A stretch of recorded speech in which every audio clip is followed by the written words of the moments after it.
Hello, and welcome to the She EmpowHers Podcast, where we talk to real women with real stories about real transformation.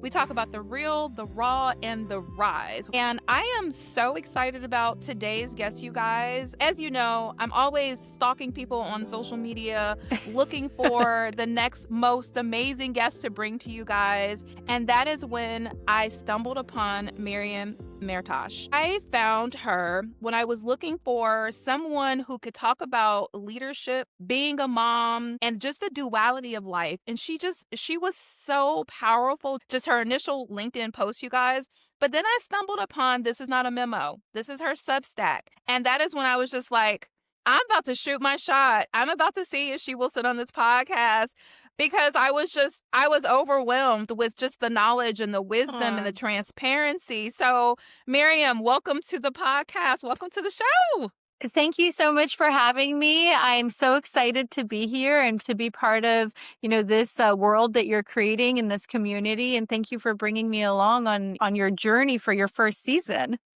Thank you. Thank you. I mean, this season is all about becoming. And so I really wanted to have women who could talk about what that looks like, because I think we really expect the journey of becoming to look like a movie. And that is not what actually happens. It is not like this beautiful script that happens and you're like, this is where it started and this is where it ended. It's a lot of ups and downs and turns and navigating. And so I really wanted to have women who had stories that had layers, that they were willing to share it so that other women can see themselves and understand, like, oh, this is normal. This is part of my becoming. The good parts and the bad parts, they're part of my becoming. So as we dive into your interview today, first of all, let's talk about who is Maryam. Now, before we start, I just want to tell you guys that Maryam is an absolute badass. As I said, she is the author of This Is Not a Memo, so you guys should go and follow her. She is a founder of the Next Billion Dollar brand, which is a new company that we're going to talk about too. And she is an executive at Marvel and Disney Studios, you guys.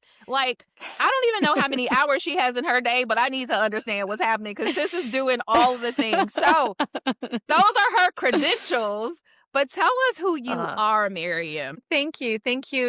At the heart of it, I'm a storyteller. That's who I am. That's how I identify myself in this world, whether I'm building a brand campaign, whether I'm writing a Substack, or even raising my kids, within motherhood. I think for me that it all comes back to story and the courage to continue to rewrite that story in the different journeys and avenues of your life. So as you said, I'm a marketing executive at Marvel and Disney. I've spent the last 2 decades in marketing and entertainment specifically. But beneath all of those titles, I'm someone who's deeply curious about the human experience, our motives, what drives us, our sacrifices, what makes us fearful, and why we make the choices that we do. And I think, for me, I'm somebody today that is always balancing that grit and grace. I'm an Iranian Canadian American immigrant who was born in Iran, raised in Canada, and now I've built a career and a life in America. And I'm also a mom of 2 toddlers. And I'm a builder and a woman who is constantly always learning. So that's who I am. That's amazing. And you said something that I just want to kind of double click on. You said balancing grit and grace. Can we talk about that a little bit? Because I feel like there is a gem, some knowledge there for us. Yeah, I think, when it comes to balancing your life as a mother, as a partner, as somebody who is a career woman, you're always having to balance your imbalances, right? Because life is full of imbalances. And to be able to do that with continuous ambition and drive and grit to get to the things that you want to get to, but also have grace in doing all of that, it takes balance to be able to do that. So that's what I mean. And it's a struggle constantly, working on to be able to continue to push all of these things in my career while doing it gracefully. We talk about at She EmpowHers, we call it soft power, which I think is kind of what you're saying, right? Yeah. Like, I think that there is this I think that there is this idea that you can't be soft and powerful at the same time. And maybe earlier in my career, I probably absolutely thought that. I discovered that that's not the reality that I want for myself or other women. Like, I still want us to have our Mhm. softness, the things that make us just uniquely us. It's balancing that grit and that grace at the same time. It's just like the soft power that I think that women bring to the room that's necessary for those rooms to Mhm. continue to evolve. So, It is necessary, and I feel that it's a conversation I keep seeing even within, the cultural zeitgeist of what being a woman executive means today. And I think that it's important to show up, with your boundaries, to be direct, to be a impactful executive while still being able to have your femininity and be soft and be kind in the process. yeah, yeah. And it's so easy to lose that, to be perfectly honest, right? You're in these rooms and with all these high power, typically is men, it's predominantly men, right? And so a Mhm. lot of the times you're one of very few women and sometimes one of very few women minorities. And so you're in these rooms and you want to Most of the fit time. in. Most of the Mhm. time, I was trying to Most be of the nice, time. girl. There are more women now within entertainment who are in executive positions. I've seen that growth happen, but definitely not within minority women. I'm definitely one of the Yeah. few minority women in those rooms, for sure. Yeah, and Yeah. that's it's sad. We're gonna break that ceiling and we're Yeah. gonna, all collectively work to do that. But I think like when you're in those rooms and you are different, right? Like you bring something different to the table. First of all, those rooms need our voices. I have found it for myself to be a little bit disconcerting at times when I Mm. know like the language that they're using. It's not language that's necessarily familiar with me. Like it may be some cultural context that I'm completely missing, or there are, like you said, it's like that trying to balance the your grit and your grace, and everybody in the room is their testosterone filled and you're like, wait, hold on, am I supposed to do this too? Is this the type of energy that I have to have in order to make things happen? So how do I balance that energy and still be myself? How do I show up Mhm. authentically myself, and not strip myself down? So that kind of goes into my question about like your incredible career. So you have had, I mean, not had, like you're still here with us. I don't know why I said had, but you have built an incredible career. You've worked in news in LA, you've worked at Paramount, and now you're at Disney and Marvel Studios. I wanted to ask you was what have been some of the most defining choices that have actually shaped that journey? And what have some of those choices that you've made along the way that you feel like have helped you to get from where you started to where you are today?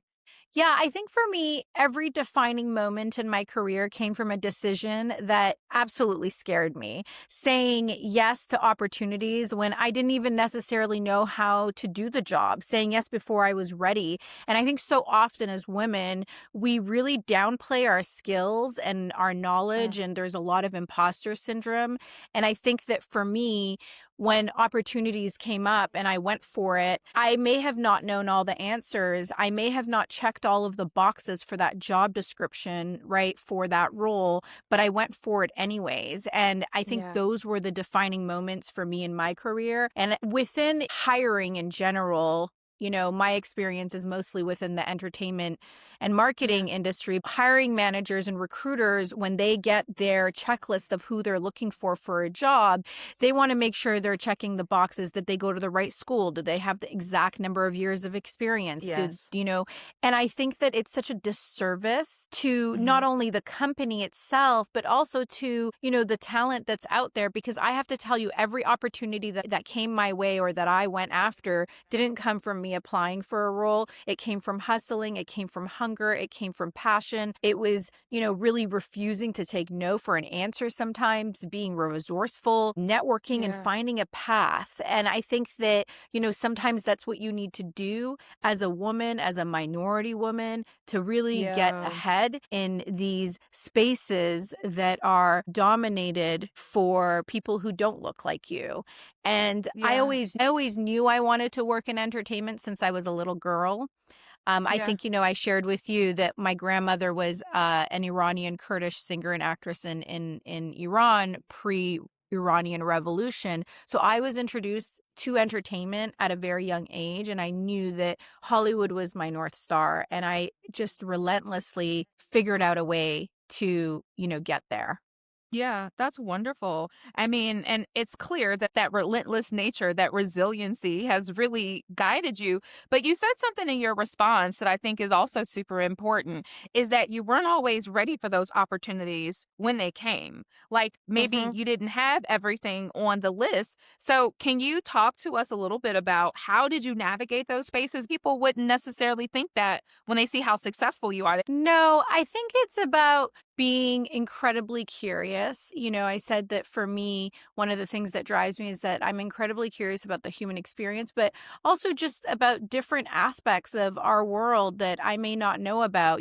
When everyone started talking about I went and took courses on AI. And if I don't know things, I go out and I seek them and I learn about them. Yeah, And I think yeah. that I may not check every box, but it doesn't necessarily mean that the skills that I have built aren't transferable. I always say to, Mm, hiring managers and recruiters, this isn't rocket science. It's not brain surgery. We don't, you're not hiring someone who requires to have a specific, skill or certificate that is yeah, given to you by some governing board like law or, being a doctor, right? We yeah, are going out there and figuring shit out. And if you yeah, are smart and passionate and resourceful, there's so much resources that you can lean into to learn how to do the job. But at the end of the day, if yeah, you have the grit, you're driven, you're ambitious, and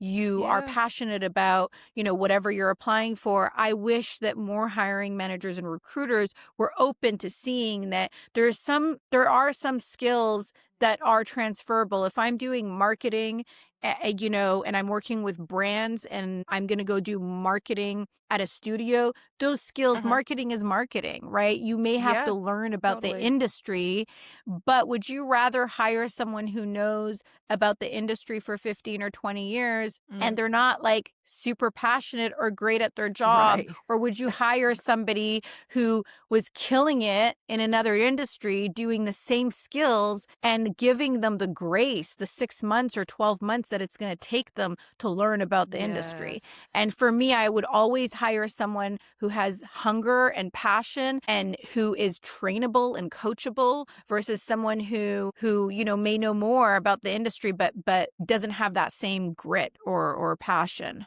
Okay, so I'm clipping that for all the hiring managers, and I'm sending that to every hiring manager that I know because that is the freaking truth, right? Like the CMO for Flowdesk, I was listening to a podcast with her yesterday or the day before yesterday.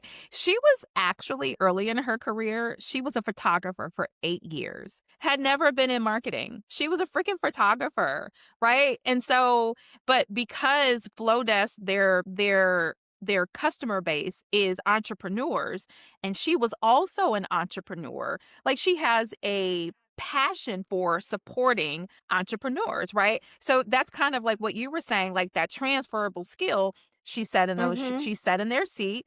She understands what they need. Like she's the best person to lead marketing because she was the customer that you're actually going after Yeah, in I their mean, business. and I think we're in a moment in time right now where people are reinventing themselves. There's so much technological change happening in all of our industries, Yes. and I think that people are being more open to saying, "You know what? I've been doing things this way for 20 years, but maybe now I need to evolve, right? I need to really be more open to people's reinventions as industries are reinventing themselves because of AI and Sure. technological advancements." Yeah. Yeah, and there's so many opportunities. I mean, I am in the middle of a reinvention myself. I've been in marketing for 20 something years and I worked my ass off to get to the C-suite and I got there and I was like, I don't know if this is what I want to be doing. And Yeah. so it's exactly what you said. I pivoted and, going back to what you said earlier, I have no idea what I'm doing. I've never been a CEO. I've never been a founder, but I didn't let that idea that maybe I don't have all of the skills because I know I can learn them, right? I know that I can Yeah. learn these things the same way that I learn, other things throughout throughout my careers. I love what you said. I'm definitely clipping that and sending it to all of the hiring managers because the other thing is, I don't know if you and I have talked about this. I also dropped out of high school. I didn't Oh, go to like I didn't all know of the that. fancy schools. I did. I was a high school dropout. I dropped out of school. I went and got my GED, went right into the workforce. I didn't go back to college until much, much later into my 30s. And so, you can't define what success looks like on paper. And I think that's one of the takeaways that I want women to get from this conversation is what you're sharing is what's on paper is not as important as what's in here and what's in here. If you have Mm-hmm. those two Yeah. things, grit and grace and passion, Yeah. you can do anything. Yes, and you know what? No one person's path looks the same, right? Ooh. And some careers are linear, but I feel that that's becoming less common. The days of you go to, graduate from high school, go get your college degree, go get a job and stay in it and work up the ladder for 30, 40 years.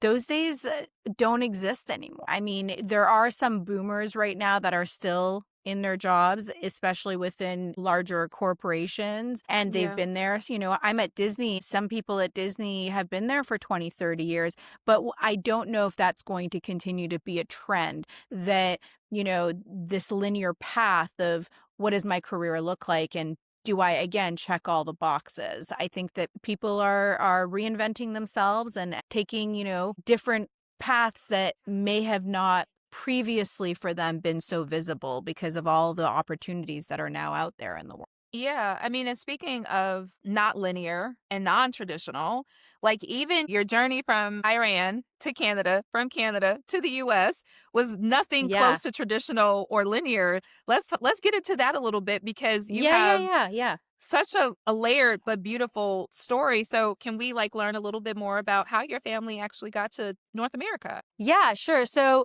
I was born in Iran. My family left during the Iran-Iraq War after the Iranian Revolution. I was 2 years old. My father left the country prior to us, and my mother and I were supposed to get off a specific train location in Eastern Europe, and we got off on the wrong train. And my mom was like 21 years old. I was two, and we were thrown into refugee camps in Eastern Oh Europe. my My dad had gosh. to come find us. I know this is it's like a movie. And he finally found us, and then we came to Canada. So when we came to Canada, from there, I always grew up again wanting to work in entertainment. I learned how to speak English from watching Disney cartoons, which is such a full circle moment for me now that Yeah. I'm working on the Disney lot, and Yeah. Disney movies really became the window for me of creativity and imagination. So now that I'm at Marvel and at Disney, there's these moments when I'm thinking to myself, that little girl's dream did come Oh my true, and it represents gosh. the power of imagination for me, and the belief that what feels so far away from what your current reality is can one day actually be home. So for me, Yeah. that was always Disney became the spark of me wanting to pursue a career in entertainment. And my family, when we moved to Canada, we first moved to Montreal. And then we moved to Vancouver. I was a producer in Vancouver.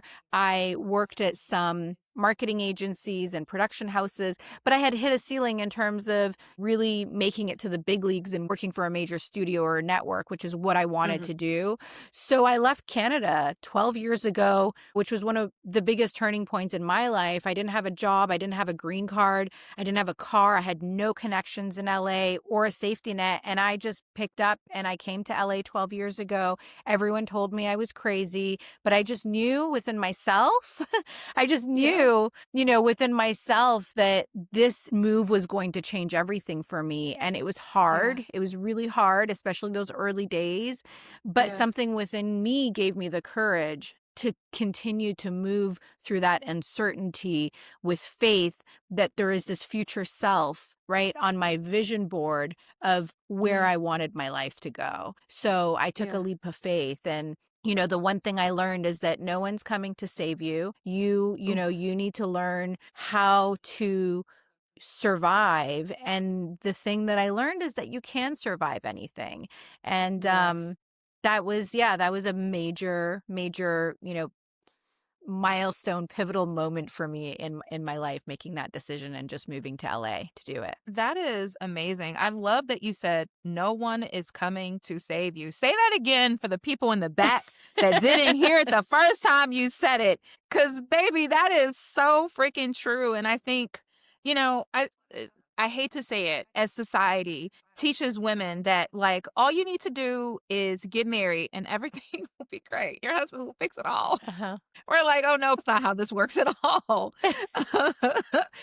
And that's not a knock to partners at all, because I definitely think, your partners bring light and joy and all these things into your life, but expecting for marriage to be the thing that saves you, either financially, it saves you from being unhappy, it saves you from whatever discontent that you have in your life, having a partner Mhm. is going to fix all of that. That's not true at all. So I love that you were always in the driver's seat. At least that's the perception that I have. I feel like you have always been in the driver's seat, just kind of owning your own destiny, which, like, where the hell did you get that from? Like, were you born? Did you come out of the womb like, I'm gonna figure this out. You This is know, going to happen. no. I think it came from my parents. Honestly, it's like, Okay. watching my parents flee war, right? Move to Yeah. Canada with, again, no connections, no money, with nothing. They left their entire family and life in Iran Mm. and fled. And they did it so that I could have, the opportunity to not to grow up as a woman not in an oppressed country. And so Yeah. when I watched my two parents who didn't speak the language, didn't have the education, and Hmm. they were entrepreneurs, and they just continued Wow. to create businesses in Canada and to thrive and go after their passions. They owned restaurants. My dad was a carpenter. My parents have also reinvented themselves throughout their careers, and Mm. they have been successful. And when I was 6 years old, my parents, we were in Montreal, Canada, and my family owned a Persian, like, mom and pop grocery store that they had Oh, started. wow. And this was a few years after we had, left Iran. And I was going to the malls at that time, and I had noticed that, when I go on an electric horse in the mall, the little riding horses, you have to put a Yeah. quarter in them. So I Yeah. said to my dad, I'm like, can we go buy one of those electric horses at an auction and put it in front of the store so that I can start my first business? So I started my first business when I was 6 years old. And it was because I watched my parents be entrepreneurs, right?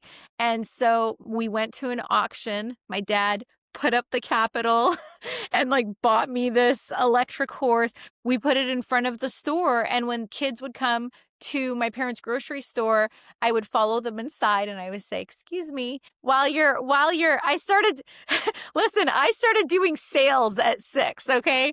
I would go and follow them and say, "Excuse me, while your mom's shopping in our grocery store, would you like to take a quarter from her and come Oh and my ride my gosh. electric horse outside?" And they would. And at the end of the night, I had the key to it had this lock on it with where all the quarters go. And I had the key, and every night I would empty it and I would count my quarters and put them in a piggy bank. So I started, counting revenue and sales. That Since is I was 6. So that's amazing. where it comes from. It comes from watching my parents be resilient and build their lives from nothing. So That First of all, the fact that you were in sales at 6 is absolutely hilarious, but it tracks. It absolutely tracks. And I think what I just got from that story, the nugget, is you have always held the key to your own destiny. The same way Mm. you held the key to the box of the horse, you have always held the key to your destiny. And I absolutely love that. And, like, I want women, when they listen to this, to be like, where is my key? I'm literally going to find Miriam had her key. I'm going to go find my key, because no one is going to save you. But if you have that key, you will save yourself. So Yeah, I absolutely love love that. I that. love that analogy. I'm going to use that. Please for do. yes, I love it. I love it. Um, I know we started this conversation because we started talking about men, right? And no one's here Oh, to come and save us. no one. I wanted to go back to that thought for a second because Okay. I feel that we're also in a society right now where so much has shifted from that traditional thinking, right? In terms of Mhm. a man coming to save you. I have a lot of empathy for men as well, like Okay. because the world has shifted for them. And Mhm. if you look at the price of housing and the Mhm. cost of living and all of these factors, right? Yeah. It's a lot for one person to carry and to live a comfortable life in a household now, right? Back in the Yeah. day, a man could go to work and have a corporate job and work his way up, and a woman could stay at home and they could live off of that one income. But if you're living in places like New York and LA and San Francisco and even in Atlanta, the price of everything has gone up so much, right? So that's one Yeah. factor. But also, there is a boom in women just wanting to have agency over their careers and their life and having more meaning and purpose. And that has shifted too. Women have entered the workforce Yep. in droves, and they're ambitious and they want a career. So putting it all on men is also not always fair because the world has Mhm. shifted so much, and it's a Yeah. lot for them to bear as well. Yeah. I personally feel like it's always been a lot for them to bear. Like the Yes. responsibility that you have to be responsible for 5 people. It is your sole Y- responsibility.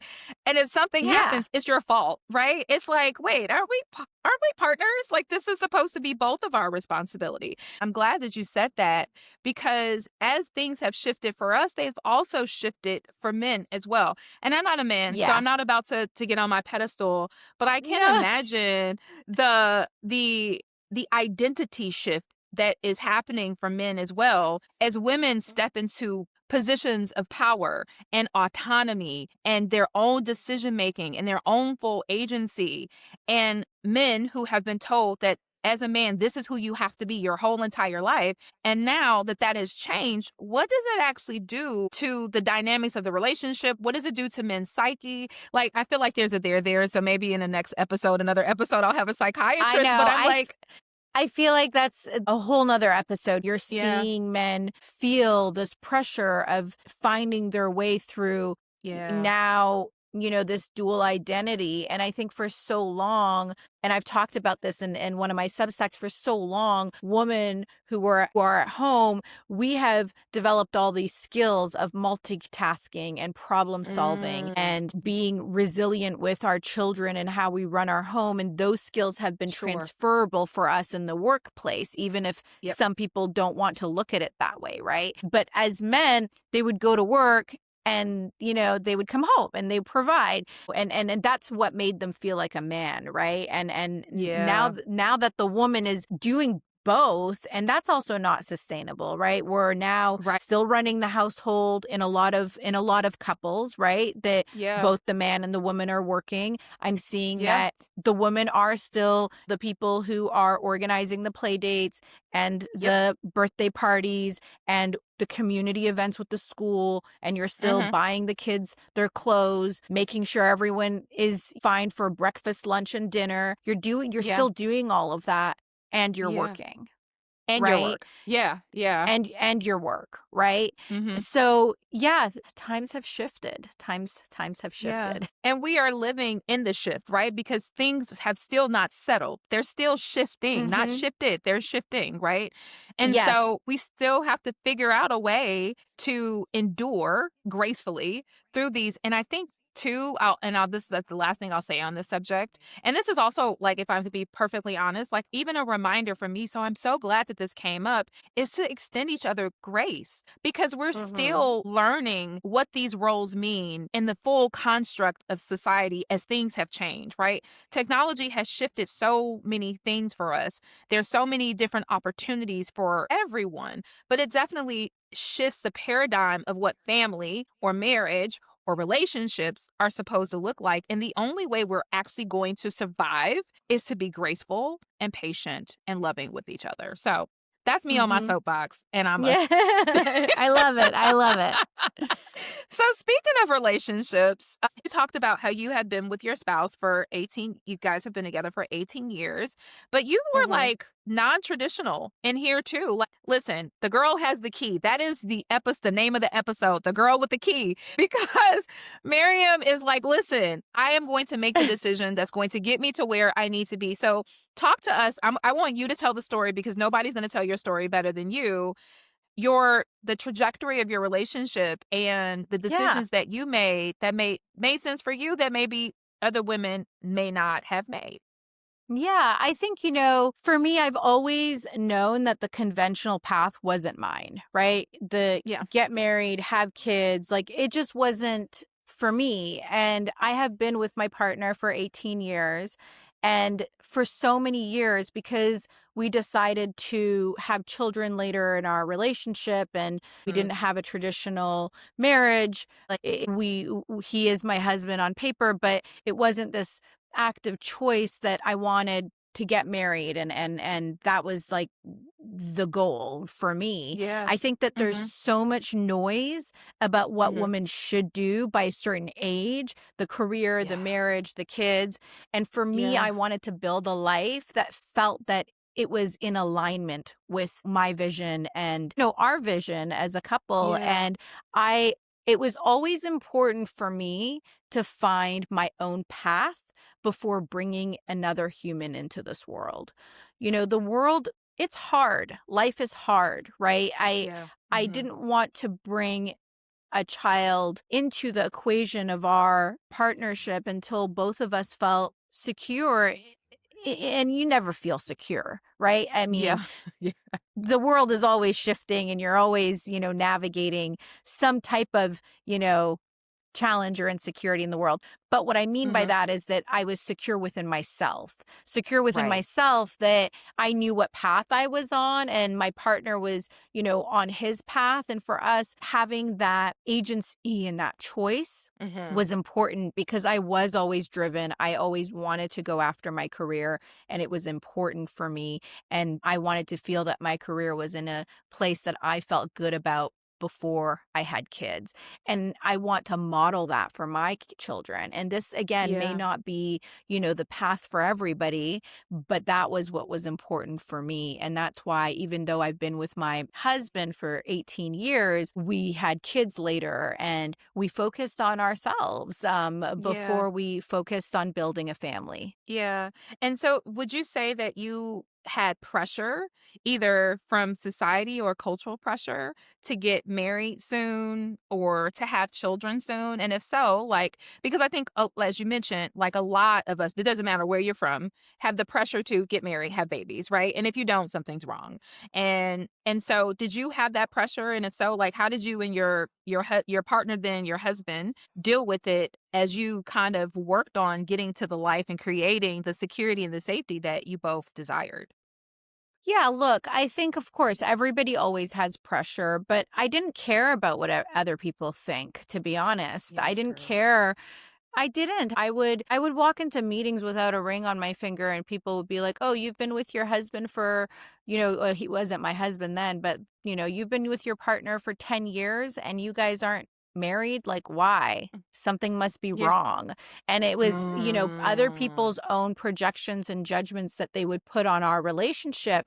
And I was like, Yeah. "No, actually, we're perfectly fine. We're figuring out life our own way." And Yeah. so, yeah, of course, I come from a Middle Eastern family, and a lot of people would think that coming from a Middle Eastern culture, that there would be a lot of pressure to get married quickly. And that is the case for a lot of Middle Eastern families, but my family was pretty liberal. My Mhm. father, he's more of a Sufi. He's an artist, so he's more Okay. liberal in his thinking. And Yeah. he always told me to go after your dreams.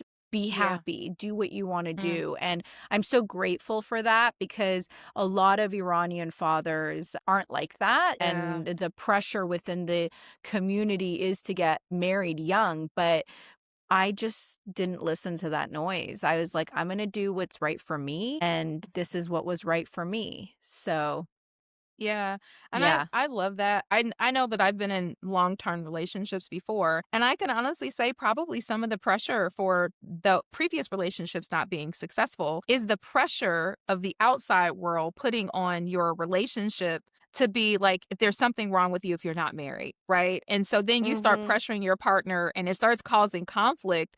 So, yay you Mhm. for saying like, "No, I'm absolutely going to do this on my own in my own way." So, what did you do that helps you stay grounded and do things on your own timeline instead of following everyone else's?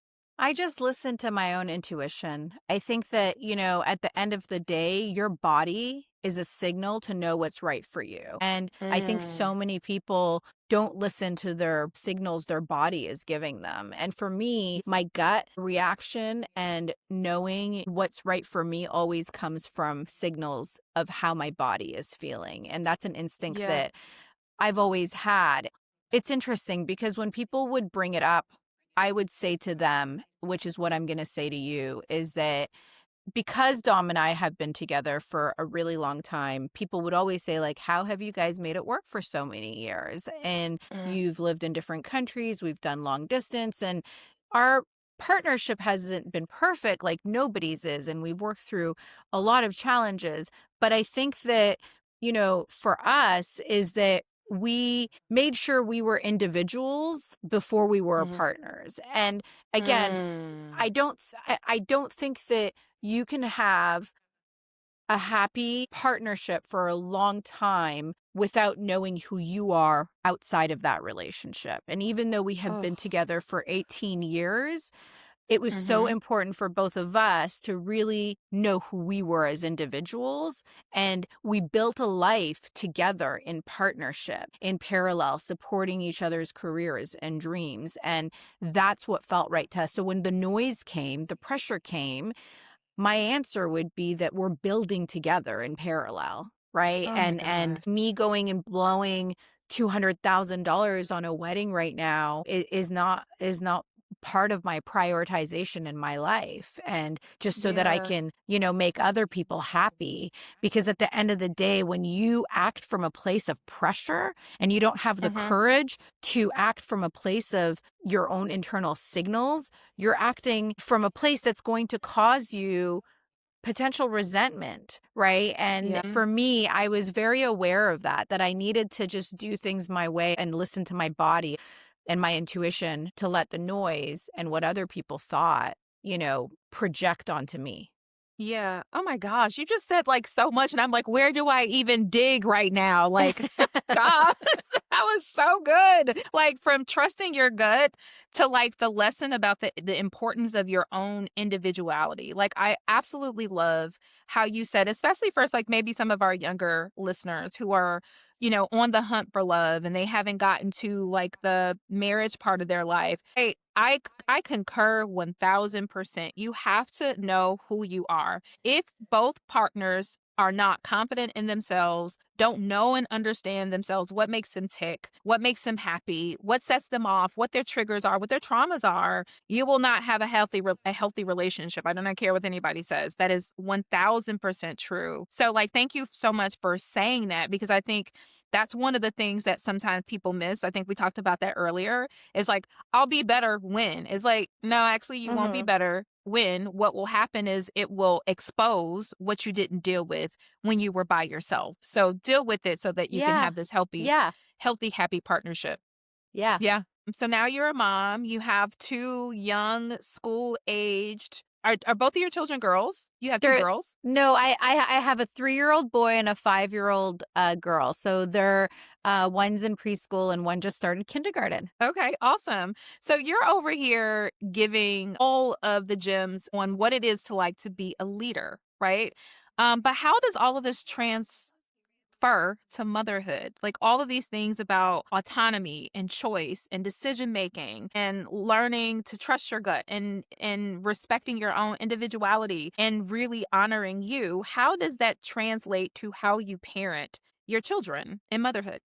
Yeah, I think for me, motherhood really humbled and changed me and gave me perspective on what actually matters. Because, when you don't have Mm. kids, your perspective is all on you, right? and Mhm. and once you bring other humans in the world that you're responsible for, you need to start to prioritize in terms of what really matters and where you're going to put your energy. And when you're a career woman or person and you're managing a Mhm. team or a campaign launch, it's easy to glorify that grind. Motherhood really forces you to have clarity and realize that time Mm. is our most valuable currency, and you relentlessly prioritize. And I think that I've become a better um boss about and a Mhm. better human being because of what motherhood has taught me, right? It's made me a better leader. I wrote a Substack on how motherhood has made me a better executive, because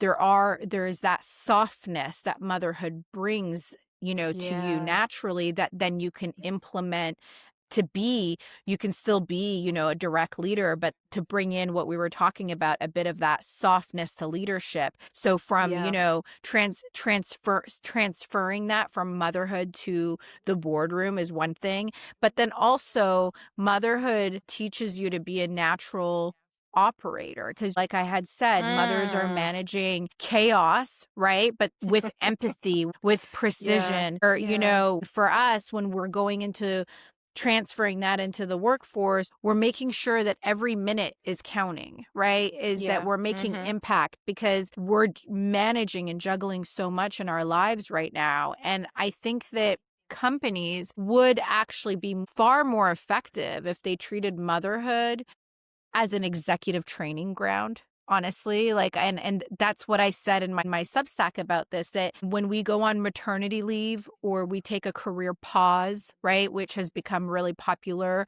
There's a book that Mhm. just came out called The Power Pause. And, I don't think that that's Mm. a career gap. It's Mhm. actually a training ground on how to deal with humans, how to communicate effectively with Mm. humans. Try communicating with a toddler during a meltdown and turning that around.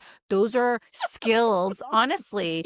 Those are Yes. skills of, because you can't just yell at your toddler, right? You have to Yep. get down on your knees, look them in the eye, validate their feelings, but still have boundaries. And these are the same Yes. skill sets that you should be using when, somebody's having a meltdown at work about a campaign. It's like, look them in Yep. the eyes, get them back on track, right? Yep. Like, so I think that these skills are Yeah. so undervalued in the workplace, and it's really unfortunate. And I've been able to see this clarity now that I am a mother and an Yeah. executive. And I think that, Yeah. there is a motherhood tax still. The system, we've talked Mm. about the system not being built for us, because when these systems were built, mothers were stay-at-home moms. And, Yep. we've entered the workforce with ambition and growing our careers, and the systems haven't adjusted for our evolution. So, Wow. if anything, for me, motherhood hasn't slowed down my ambition. It's given me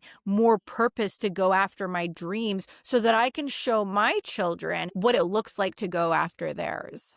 So let me ask you a question. As a mom and as a leader, what are some of the things that other leaders can do to make the corporate space more belonging, more supportive, more collaborative, and understanding of the parent journey? Not even just for motherhood, but for fathers who need to take time off and be supportive and be hands-on, because there are some dads that are out here doing it too, right? How Yeah, what do my we my do as husband is one leaders? of them. Yeah. My husband is one of them. I just want to be clear. In our household, he really contributes to his workload, because it is work, Yeah. his workload of parenting. And I'm so grateful. And I think that, again, that also comes from having a great foundation with your partner for so long, and, Yeah. Mhm. knowing who you are, and how you as partners are achieving your dreams together. But yeah, there are a lot of men out there who do Yeah. contribute to the household and parenting workload, for sure. Yeah, for sure. So how do we as leaders make the the workspace, the workforce, the work environment more palatable or easier for parents to be parents? Is it just through policy change? Is it through procedural It changes? Is it I think policy change. I know that, in California specifically, there's legislation right now to create a shorter work week, 36 hours versus 40 hours.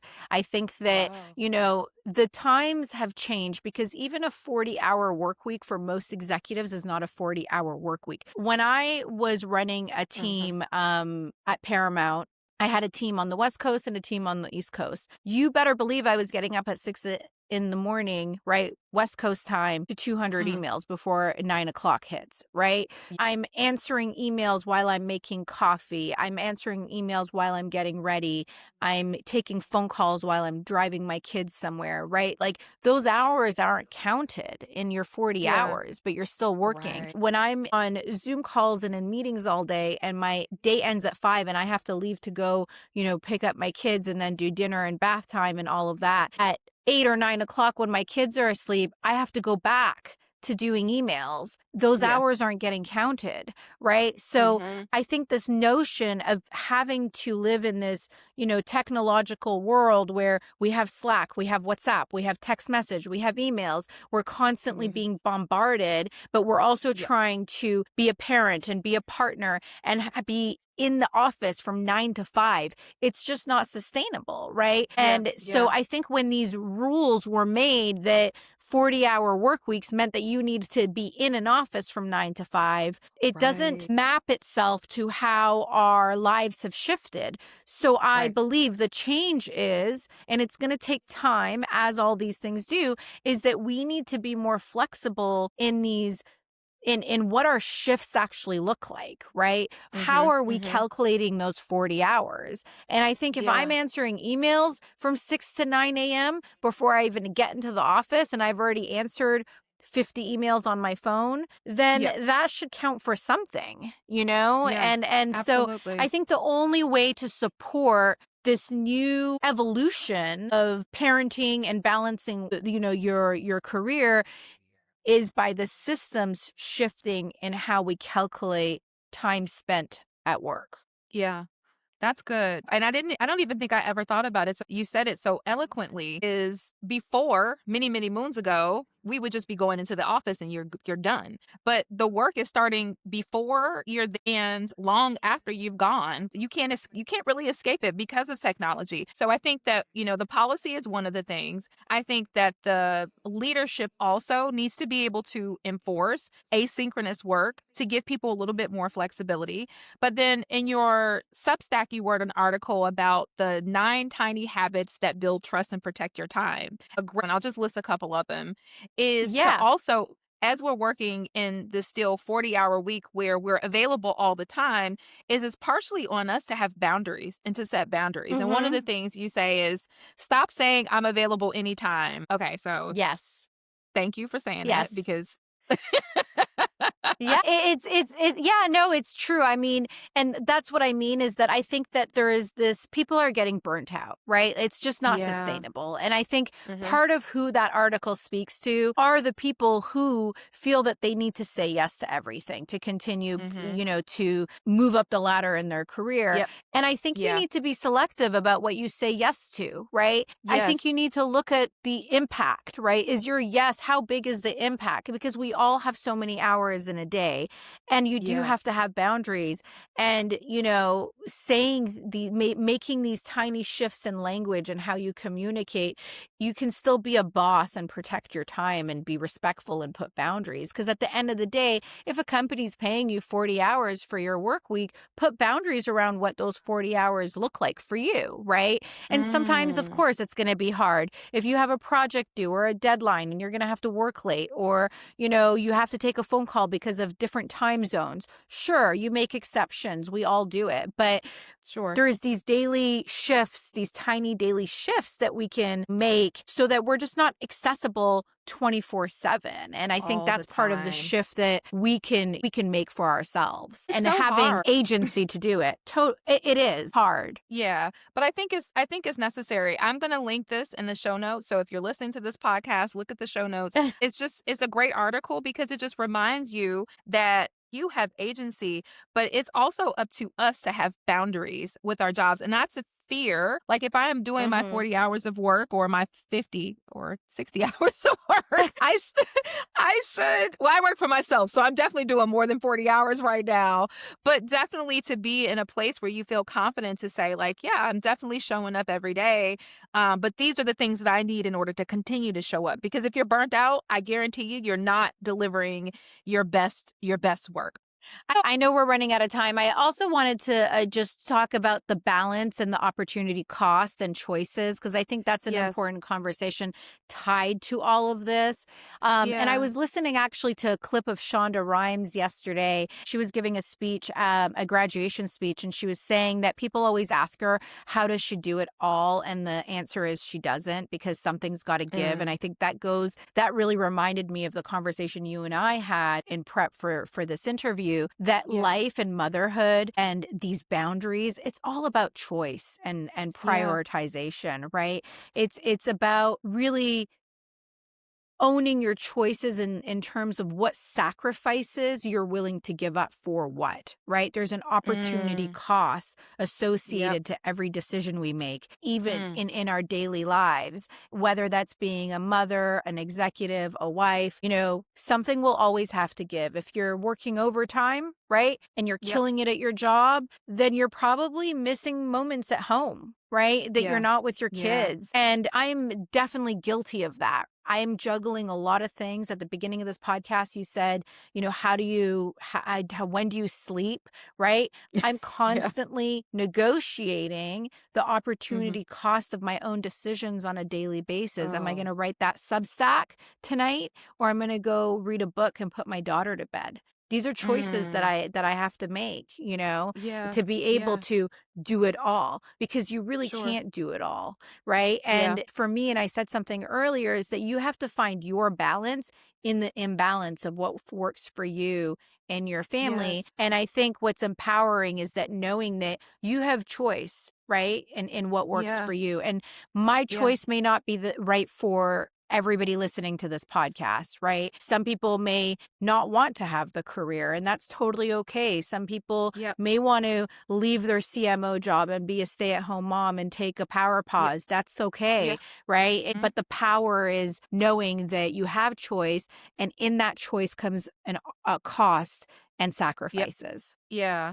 I mean, you said it beautifully. I think the only thing that I will add to that is those choices also change, and give yourself grace to say, the choice that I made in this season, I would not make that choice in this one because my life are different. The Exactly. situations are different. And that's okay too. That's okay too. So, all right, Miriam, we are at I know time, we but I gotta. got I know we. Yeah, go ahead. I'm like, I know we could talk. I feel like we could talk for like 2 hours. I swear. And I haven't even gotten to all of the questions that I actually wanted to ask you because I'm just like, I, oh my God, I want to talk about that too. I love it. I love it. Yes. Okay. Okay. Go ahead. Let's wrap this One, up. one more question. All right. So, last question. And this is for both women and men, whoever has listened to the podcast. I always like to ask my guests this last question to wrap us up. Finish the sentence for me. You'll survive this if you remember to. Trust your intuition, even when times are hard, even when you don't know Mm. how things are going to pan out, to give Mm. yourself the space and the grace in transition as you're phasing into a different evolution of yourself and Yeah. reinventing that. To trust your intuition. I think that the world will always tell you to move fast, but growth often happens when you slow down. Oh, that's so good. That is so good. Okay. So, Miriam, if people want to get more of your wisdom, because you have so much of it to give, and we could literally be here all day talking, where can they find you? How can they find you to learn more about you and what you're doing and all of the amazing things you have going on? Thank you so much for having me. It's been such a pleasure. If you want to Of follow me course. on my Substack, this is not a memo. You can find me there. I write weekly, Mondays and Thursdays on courage, leadership, and reinvention.